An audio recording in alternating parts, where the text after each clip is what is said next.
Mondra, Derrapants e Lontreira compoñen o cartel do Festival Pampallín que se celebrará na Praza de Galicia de Outes o vindeiro 30 de abril. Os concertos darán comezo ás 10 da noite, pero xa antes, a partir das 5, terá lugar o Pampallín miúdo para os máis pequenos, con hinchables, xogos tradicionais e pasarrúas. O primeiro artista que encabeza o cartel é Mondra. Como sabedes, Mondra é un artista, un cantareiro, un bailador que ten na súa base musical a música tradicional, pero que a transforma nunha sonoridade moi moderna, non? Dende logo ten un espectáculo e unha posta en escena impresionante, con bailaríns, con músicos de gran recoñecemento e, bueno, efectivamente este ano co espectáculo Folía das Ardentes vai a traernos un moi potente comezo de festa, de festival ao Pampallín, non?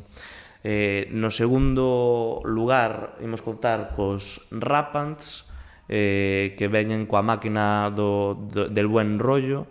Trátase dun disco divertido, rápido, que fai vibrar a xente e que, dende logo, tamén vai ser un gran concertazo. E imos pechar a noite con Lontreira, que é un grupo que naceu hai pouco, pero que xa vai coñendo un nome importante na escena musical galega.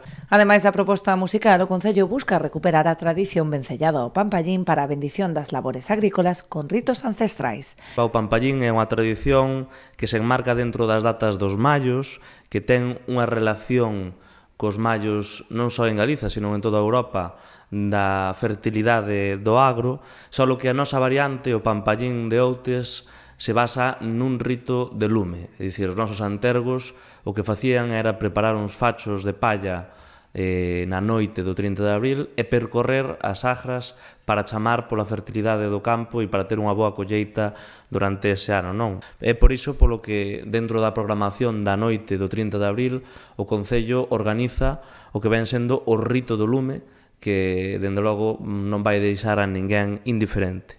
O Concello desenvolverá un obradoiro nas próximas semanas para a preparación do rito do lume, no que colaboran numerosas entidades culturais e sociais do municipio.